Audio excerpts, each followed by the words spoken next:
Yo, how's it going out there, live streamers?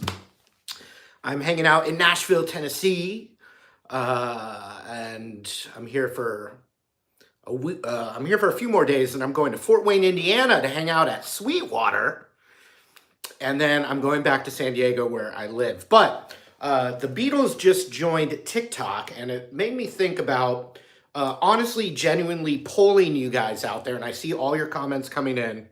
I legitimately would love to hear from you guys watching right now, and if you watch this later, let me know in the comments truly what your favorite band is. I know what I'm expecting. The usuals would be Nirvana, Metallica, Green Day, the Beatles, the Rolling Stones, Pink Floyd. I've seen a lot. The Clash. Ooh, Faith No More. Yeah, Radiohead. Nirvana, Mars Volta, ooh, Blast from the Past. They actually are very intense, very cool band. Not my favorite band. Oh, and Led Zeppelin, of course. So, and I've seen Grateful Dead, Aerosmith. Led Zeppelin is definitely one of my favorite bands. I think Led Zeppelin is better than Aerosmith, but I like Aerosmith a lot too. So there's an issue, with I don't really have one favorite band, but I would say it's a lot of what I'm seeing here, which is, I think the Beatles are the most important band. And so if I had to choose just one, I would probably pick the Beatles, but the Beatles, the Rolling Stones, and Led Zeppelin, and then the Grateful Dead and the Allman Brothers. I mean, those are my classic rock, favorites. I certainly love Nirvana and Pearl Jam and Alice in Chains, and then, you know, it goes on and on. Deep Purple, Red Hot Chili Peppers. So when I was in high school, I think I had like a 2 or 3 year period there in high school, like maybe freshman year to junior year, where the Red Hot Chili Peppers were definitely my favorite band. I lived in Southern California. That's where they came from. So that was a big band for me for a while. But yeah, these are good comments. Radiohead, Papa Roach. That's interesting. Haim. I like Haim. Blue Oyster Cult. That's very interesting. Um, Strokes, Weezer, Pearl Jam. Yeah, so I was commenting on this because I'm going to, I'd like to see. Oh, thanks for the super chat. Very kind of you. Who is that? Melohi. Hi, thanks for the super chat. Oops, now I can't get it to. Oops, how do I get rid of it now? Oops, haven't done that before. Oh, there we go. Iron Maiden, Oasis. Yes, because I was just playing the classic, of course. But I want to genuinely know, like, my audience, what their favorite band is, and while you're there, you could let me know, maybe some. Ooh, the Doors, Frank Zappa. Those are all good. Primus is playing. Some of my friends have seen Primus recently, which I think is pretty cool. Van Halen, that's a good one. Foo Fighters is a good one as well. But I legitimately want to know your favorite band, and also maybe some more of their lessons that you'd like to see me do. I'm always looking for that. But this was a couple more super chats. I really appreciate that. I was inspired because I just saw that the Beatles, Amy King, thank you. Tool. I've done a couple Tool lessons recently. I'm doing this on my phone today. Who else? Josh Norco, thank you. Josh Norco, appreciate it. You're always coming in here. Thank you so much. But yeah, I'd like to just keep giving you guys more of what you'd like, but it won't be the Eagles. Sorry, Niels. That's their choice. It's Don Henley's choice, not mine. And I won't be doing Guns N' Roses either, unfortunately, because that's Guns N' Roses' choice, not mine. So these things do happen. Yeah, Blink-182, something that's been interesting to me is the younger Gen Z audience that I teach from time to time or communicate with, they like Blink 182 a lot. And to them, Blink 182 is almost like a classic rock band at this point. But yeah, I was inspired because, TikTok has just been blowing up. Whether you like it or not, that's not what I'm saying. I'm just saying it's huge, so many people are on it. And so bands like the Beatles are now joining it. Even Eddie Vedder joined it a few days ago. Hey, Vampire Weekend. I love Vampire Weekend. I have something with them that maybe I'll talk to you about in the future. But yeah, Vampire Weekend. Big fan. Journey. Yes. So, let's just turn this up a little bit.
Rush.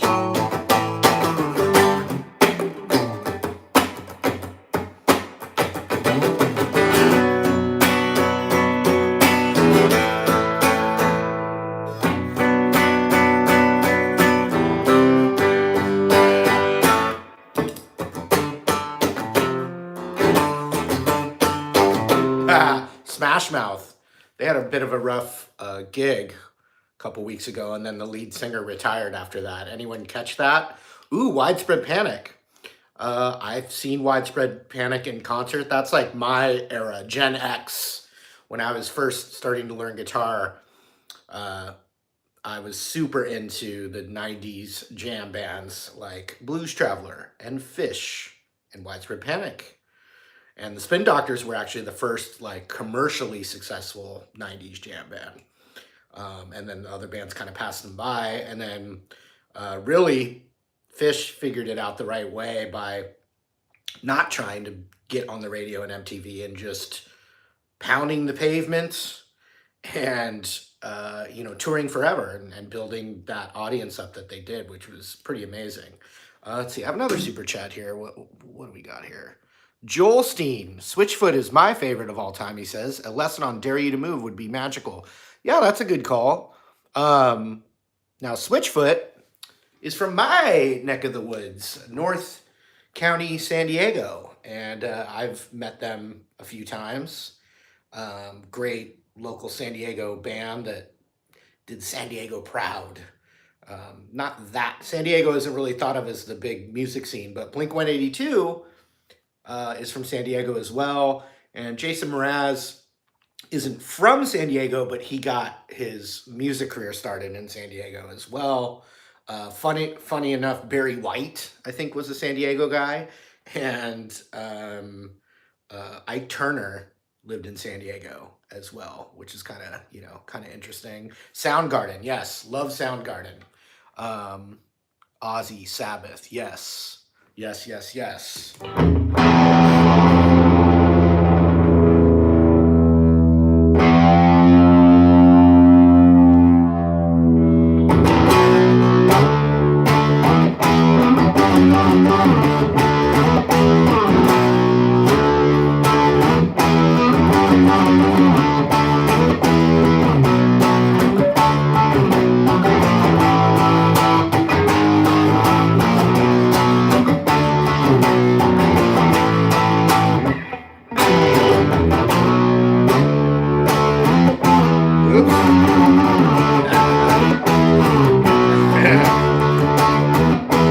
Reading all your comments like I play guitar. reading the comments while I play guitar.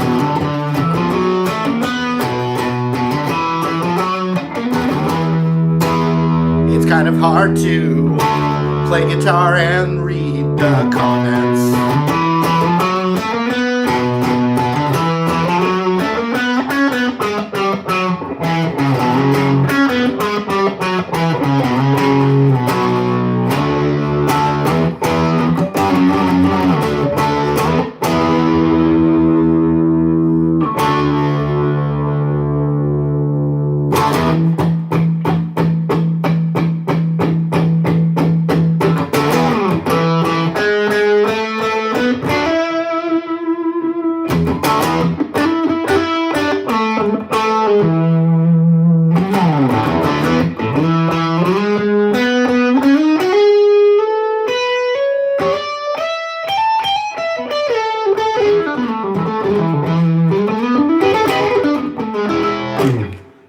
The Smiths!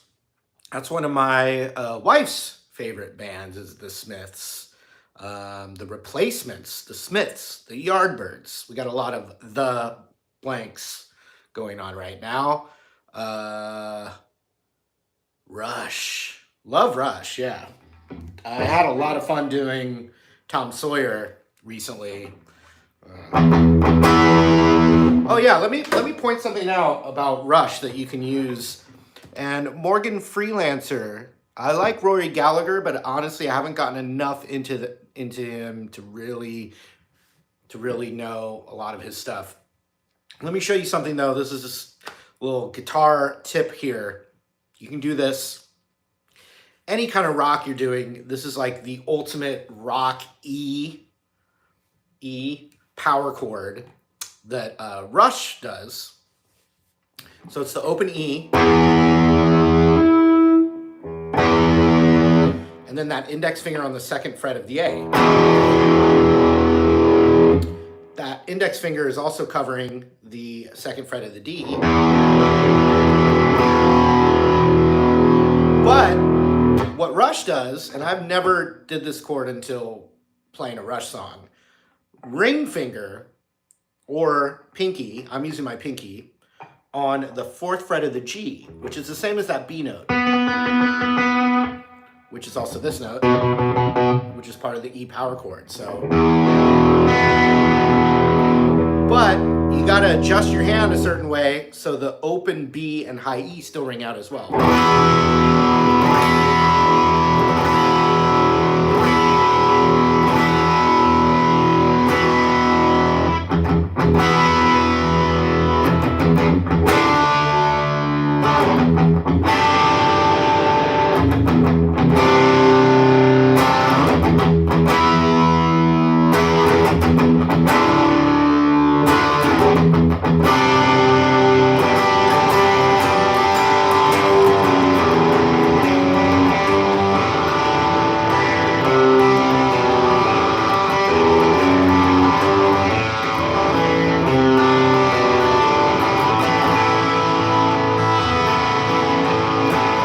This chord. Now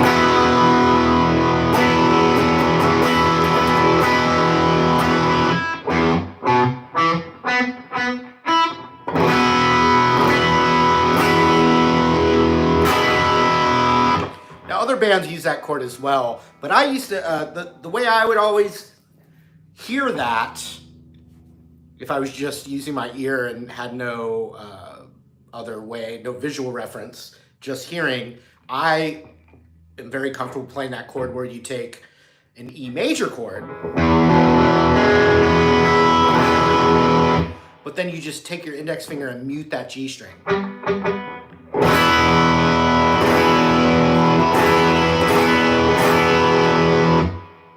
The only thing you get with the Rush way is you get an open B string and the pressed down B string on that G, which I'm normally muting, but instead you get this. You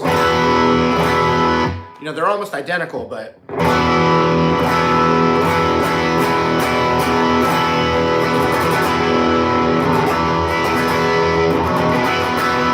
so they're almost identical. I got another super chat here.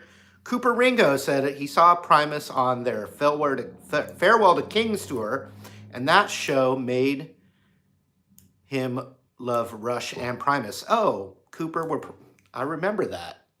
I remember Rush being on tour and Primus opening for them. So we're probably near the same age. I remember that tour coming around, and a lot of my friends went to that. My Chemical Romance, that's another band that someone mentioned. And for me, I'm just like not the right age to have them be one of my favorite bands, because I was like already an adult out there hustling my wares, playing in bands and teaching lessons and stuff. So I've definitely taught My Chemical Romance, but that's like the wrong era for me. But like I remember still to this day when Nirvana came out, the first time I heard Smells Like Teen Spirit, and just the world kind of changing. If you were back then, like the hair metal, or the LA kind of, or I don't know, there's different terms for it, glam rock, hair metal, that kind of thing. But basically think Guns N' Roses, and also Motley Crue, Def Leppard, a little flashier, a little glossier. Poison, perfect example. All those bands kind of ruled the music in the early late 80s, going into the early 90s. Guns N' Roses was like the biggest thing still. And then there was a little shift, and Smells Like Teen Spirit came out. And then the floodgates opened, and then you got Red Hot Chili Peppers becoming more mainstream at that point. And they were just, nothing's like the Chili Peppers. They're just so unique. Um, and then Pearl Jam, and then all the Seattle bands, uh, you know, Alice in Chains, Soundgarden was Seattle, but the '90s grunge, they call it grunge, but those '90s bands just changed the whole landscape, and in a period of like a week or two, those old, more hair metal glam bands just got pushed out, and there was a real change during that time. I've mentioned this before because we're talking about our favorite bands. Right during that time, I think it was 1991, I got to go to this amazing concert. When people ask me the best concert, I have to mention this one. It was the headliner was Red Hot Chili Peppers, Blood Sugar Sex Magic tour, and with Nirvana opening, and then a pre-opener of Pearl Jam, and their album wasn't even out yet. So I got to walk into this arena in LA with Pearl Jam playing, and no one knew who they were yet. Just this rocking band playing. Whoa, who's this? Like, I got to find out who these guys are. What's the name of this band? And then Nirvana coming out, and they were just, at that point, I don't remember the date. It's a famous concert that you can look up the date. I just don't remember it right now. But at that point of that concert, the Red Hot Chili Peppers were the biggest band in the world. And I would say that, within a month of that concert, Nirvana had kind of passed by as the biggest band. But there was a time where Pearl Jam was the biggest band in these. It was this little window where you had like Chili Peppers, Pearl Jam, and Nirvana. And they were all kind of like, would have like the top song at various times. And then Under the Bridge came out, and that was like the biggest song, forever. And so all those bands were kind of like, coming in and out. I feel like back then I really remember Pearl Jam actually being bigger than Nirvana as far as just like more famous and more successful at the time. I think Eddie Vedder was like a little more like little more of a sex symbol for the younger audience at the time. I don't think he liked that, but there was something about Pearl Jam in that window when they first came out where just seemed like bigger than Nirvana and bigger than the Red Hot Chili Peppers. They just had a moment there, and they got really burnt on playing the fame game, and really backed off. And they've done more of a like a Fish, Grateful Dead kind of thing, not musically, but business wise. Like grassroots, appeal to the fans, nonstop touring. Don't worry about the radio. Don't worry about selling albums. Just tour, tour, tour. Play to your audience. Play different songs every night. So your fans, no matter which show they go to, they're going to have a different show. That's very much like Fish and the Grateful Dead and those more jam band kind of thing. Um, and Pearl Jam really ended up doing that. And I think it was the best thing they could have done for their career, even though at the time it seemed a little like they were kind of walking away a little bit. And they also got in a big fight with Ticketmaster, which hurt them because Ticketmaster was really powerful and was able to hurt them. But I really admire Pearl Jam for being able to continue, and then the way they did, where they just said, screw the mainstream. And I think that was really awesome. The other thing that's interesting about that era is, none of those lead singers are alive anymore. You tell me, other than Eddie Vedder, those big bands, Alice in Chains lead singer is dead. Chris Cornell, dead. Also a band that was great, what is it? What was it?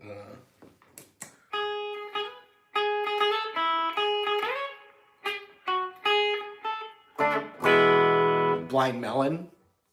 What is it?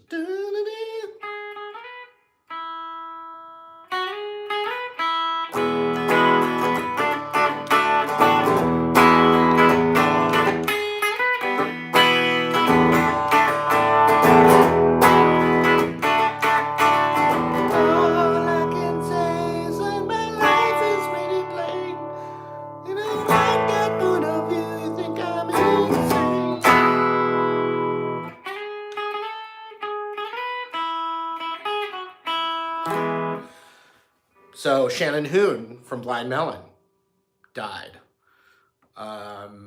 Yeah, all those 90s singers, you got Eddie Vedder and, obviously Kurt Cobain. I remember I was in college when the word got out that Kurt Cobain died. And that was like a really weird, dark mood, dark vibe. This is still pre-internet, so it's not like everyone's in there in class or on the quad or out on campus and this alert comes on your phone. No one had phones, no one had internet, so word starts trickling out that Kurt Cobain was gone. And I remember that was heavy. That was a heavy vibe, and like talking about it in class, and a lot of people way more upset than me. I mean, I thought it was really sad. It was definitely super sad. Yeah, so I got to see Nirvana live. I've seen Pearl Jam. I mean, I might have seen Pearl Jam more than any other band live, because it's my wife's favorite band. And, I get a little lazy. I play guitar all day. And, when a band comes to town, as I got older, I would kind of be like, oh, I just feel like relaxing. But every time Pearl Jam came into town, we had to go. So I think I've seen them more than anything else. Now I don't think Courtney Love murdered Kurt Cobain. What's interesting though about like the documentary and this and that, or, conspiracy theories, yada yada yada. I just don't think that happened. But just like any conspiracy theory, what you do is you have what's called like the confirmation bias, where you basically, when you're making the documentary, like, oh, Kurt Cobain was murdered by Courtney Love, who's hungry for the fame and his music and his money or whatever it was. When you make the documentary, you make it already with the bias that, okay, she killed him, and now we're gonna cherry pick little things for the documentary where everything seems a certain way. Where it's not an unbiased look at a possible scenario. It's a biased look at a scenario. It's okay if you believe it and I don't. I think we can agree to disagree on that. But I think the real interesting tell for that is, you talk to Dave Grohl or Chris, the bass player, like they don't like Courtney Love at all, but they don't believe that she killed him. They also spent so much time with Kurt Cobain and knew that he was a really darkly depressed person who got more and more depressed as the fame went up. And there is something interesting that I've seen with people, especially like the fame thing, where broken people, sad people, not all famous people are like this, but there is a certain thing that I've seen with people that like want to be famous more than they want to be a successful artist. The fame part is more important than their music or or their acting or being in a movie or TV show or whatever. That wanting to be famous is to fix something that's already broken, and then they think if they could just become famous, that they'll all of a sudden be happy. And then when they do become famous, they realize that they're not. It didn't fix their pain. So that's just little interesting observation, if you know what I'm saying. Uh, more. I don't know if it's just one or two people, but the Papa Roach keeps coming up, and I just think that's interesting. I think they're good, but they once again, I think it's just the age I'm at for them not to be my favorite band. Um, oh, Sean says I should make a rock and roll podcast. Well, thank you very much. People have talked to me about podcasts before. It's just like the same thing with TikTok. I was, you know, suggested that I start TikTok, and I put it off a long time because I just don't have a lot of any more extra time. But a podcast would be fun. I don't know. There's so many podcasts. I just don't know. All right, a few more questions, and then we're gonna get out of here. I've been playing guitar since like my senior year of high school, so that was 1993. My opinions on the band The Cult are I like them. I mean, I've listened to their two most popular albums a lot. I remember owning the CD of The Cult, and I saw them live. I feel like they were opening for someone way bigger. I can't remember how I definitely saw them live. I think they're awesome. Um, Love ZZ Top. I met Billy Gibbons when I was a little kid. Um, my thoughts on the new Player Plus Strat. I have no idea. Um, I'm a real traditionalist when it comes to guitars, so I don't really like modern touches to the classic guitars. I like Les Paul, an SG, a 335, a J45, straight up regular Stratocaster, no fancy pickups, just the single coil pickups in a three-way, three pickups and single coil Stratocaster, Telecaster, straight, just plain. That's what I like. I'm a traditionalist. As far as any new Fenders, I have no idea. Although I'm not really very fond of that Acoustasonic, and that's just my own opinion. No one's telling me to say that, just my own opinion. Stephen Crawford with the super chat, thanks so much. You say your favorite band is Highly Suspect. Yeah, I've heard them a little bit. Best technique drill to improve accuracy. I mean, you could really, as far as an exercise, like where you're just sitting on the couch, you can never go wrong with alternate picking, minor pentatonic,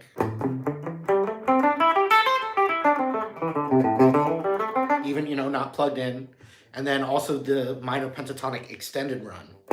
They're all over the place on my channel and on my Marty Music website, but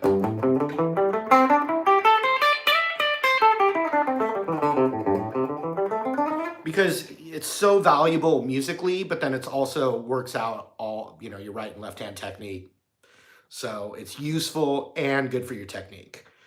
Steve Sazale, you love Mark Knopfler. Awesome. I do too. He's hard to emulate though. Uh, what do I think about the Counting Crows? Never saw them live. Funny that I always think of the Adam lead singer, as dating two of the cast members of Friends. So I always like go back to that, which is just kind of funny. He dated Courtney Cox and Jennifer Aniston, different at different times, but I just always like kind of laugh at that. And he had funny dreadlocks. But I actually think he was Adam Duritz. Is that his name? I thought he had really cool. I liked his lyrics. You know, they were very poetic and you kind of like almost gonna cry when he sings. Oh, New Amsterdam, yeah, oh yeah. That's kind of my take. I'm sure that was. I'm sure you love that. Do I like the Strat or Les Paul more? I mean, dude, they are never try and make a Strat sound like a Les Paul. Don't try, and don't believe any special switches and pulls and pushes to get a Strat to sound like a Les Paul. Vice versa, don't get a Les Paul that has like single coil and feel like it's going to be like a Strat. They're just completely different ends of the spectrum. I love them together in recordings. One guitar player on a single coil in the left speaker, and one guitar player on a Les Paul or a 335 in the right speaker, and they blend. Oh, and they do the dance. Oh, they do the dance. Um, let's see, what else? Gorillas. I like the Gorillas. Once again, they came out when I was already like full-time musician playing in bands and stuff, and it's like the ones that really connect deep in my soul are the ones when I was like first learning guitar and when I was in high school, like that adolescent time. Fortunately for me, I mean, at least for my own taste, I got super into all the classic rock and roll from the 60s and 70s when I was in my teenage years. And that's why I liked bands like Blues Traveler and Fish and Widespread Panic and even Spin Doctors in the beginning. I liked those bands so much because they were new bands, but were a throwback to more of a 60s, 70s improvisation, Grateful Dead, Allman Brothers kind of vibe.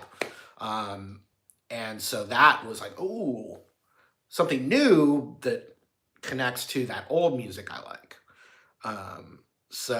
And then also I'm seeing some comments here.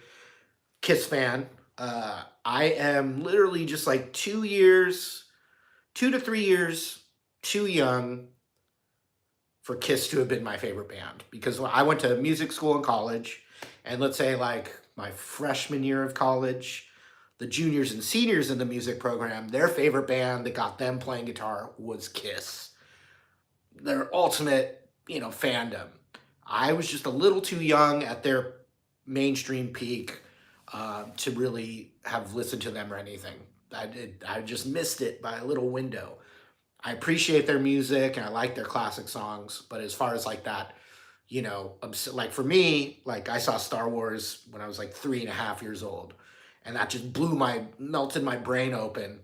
And so when I see a Star Wars image, like it connects to like the deepest layer inside my brain. It's not like some people don't even like Star Wars.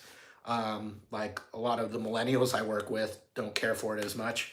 But for me, I just saw that very first movie when I was a little kid, and it blew my mind. So it's really about like when certain things hit you is what I'm saying. Now, if someone says Green Day or Nirvana, Akirix, Green Day or Nirvana, for me, it's definitely Nirvana. I just thought they were just, I don't know. I just liked Nirvana more.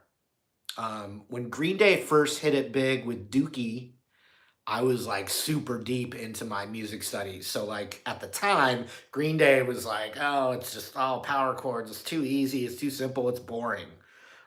Whereas now I actually really like Green Day a lot more as an adult. As a guitar teacher, I taught so many of their songs for so long. that they really, I really grew to like them a lot more than when they first came out. Um,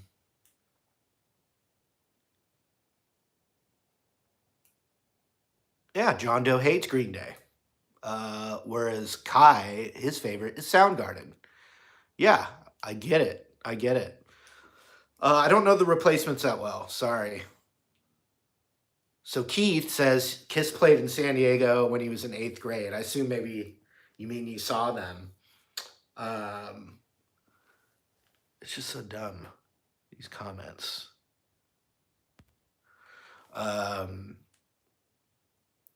Okay.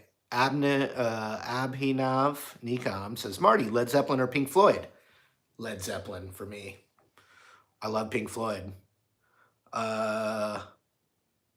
Don't know enough about UFO. I love Audioslave because Chris Cornell is one of the greatest rock singers of all time. I've heard of the Germs. Like anything that gets like more punk, it just wasn't my aesthetic that grabbed me. I think even that's why I like Nirvana. I mean, Nirvana's punkish, but Nirvana always had like interesting melodies and chord changes, whereas Green Day stayed more traditional, like 1-4-5s and 1-6-2-5, like very much in the key. Whereas Nirvana was like, there was always a little, Nirvana always had a little twist, like a little melodic twist, a chord change twist. The Green Day kept it more simple, like Blink 182 kept it more simple as well. The 1-4-5, like the 1-4-5 in C is a C, an F, and a G.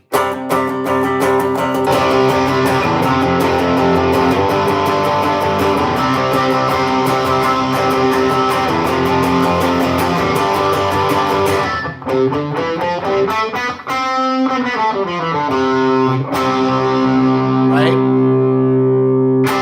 Whereas Nirvana,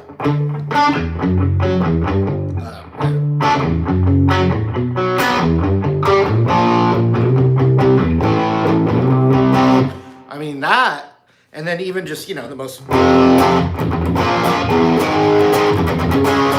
like that's not one key.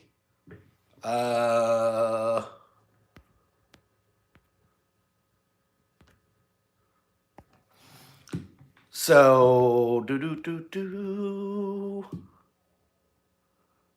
yeah, there we go.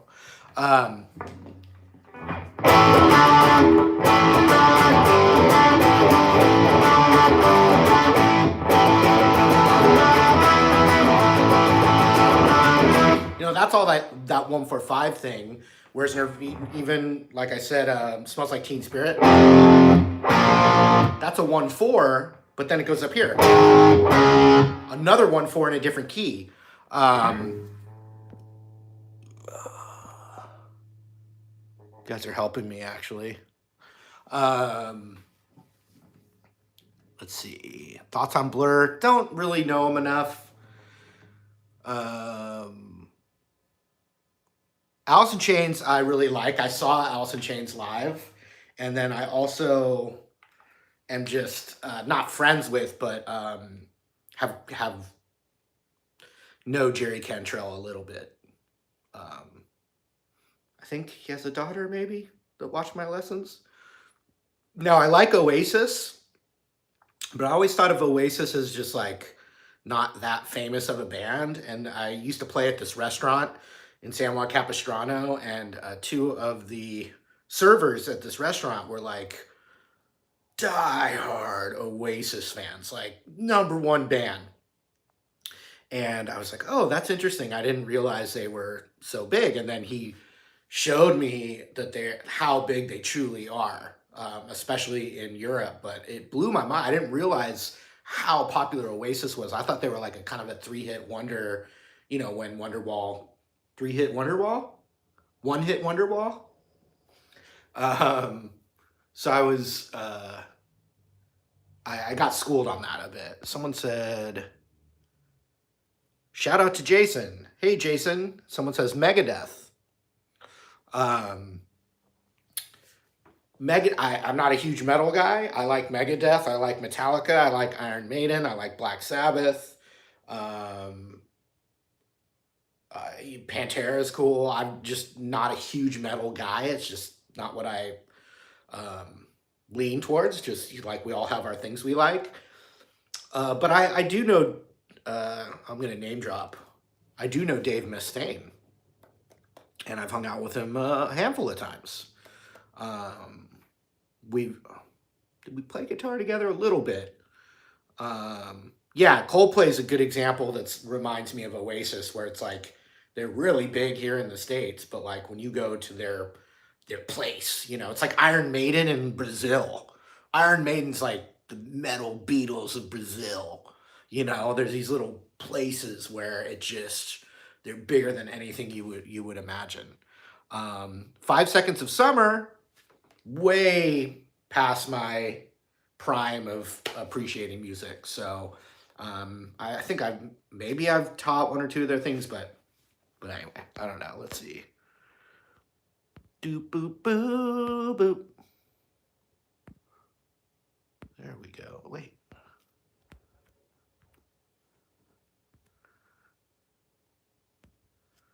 Cool. Blues Brothers. Love the Blues Brothers. It was before the pandemic, I was actually contacted by the official Blues Brothers people. So there may be something with the Blues Brothers in the future. I don't really know I don't know if anything will happen at this point with the world. Good Charlotte, I just taught one of their lessons. Once again, I'm too old to have like fallen in love with them as like a favorite band. I like the Strokes. Strokes are, they're not my favorite, but I like them. All right, couple more. Deep Purple, Black Sabbath, or Led Zeppelin. That's a toughie. But for me, I've listened to probably Led Zeppelin the most, but man, God, I love Black Sabbath. Morphine, haven't listened to them that much. Good first song. Oh, wait. Good first song. This is a good question. I like more guitar lesson questions. Good first song to perform for a crowd. Let me know, you guys, in the comments what you think a good first song to perform for a crowd is. But, oh yeah, and Greta Van Fleet's really getting really popular. I like them. Well, I've hung out with them.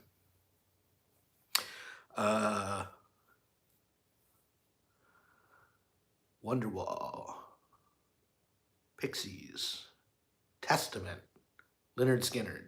What was I even? Oh yeah, good first song that like gets people going and it's pretty easy. I mean, you can't really go wrong. We'll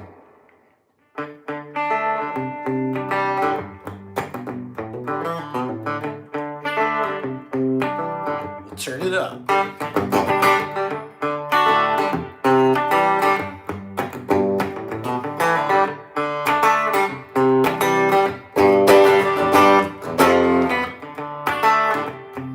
And if you're a beginner and you just want to do a sing-along, Sweet Home Alabama is D, C, add 9 to G. Very easy chords, but then you can add little things to it.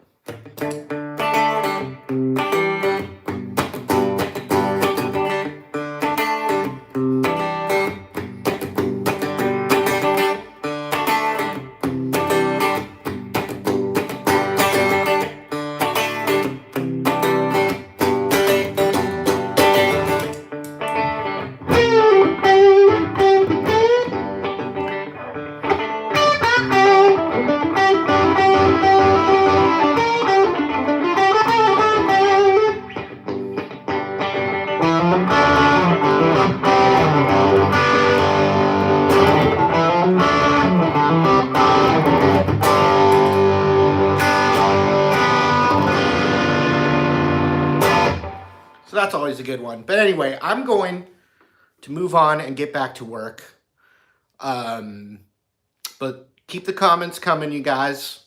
And you can, from here on out, I'm going to check back to this live stream here for the next few days. Throw your song requests in the comments below. Especially lessons I haven't done yet. Taco Bell or Wendy's?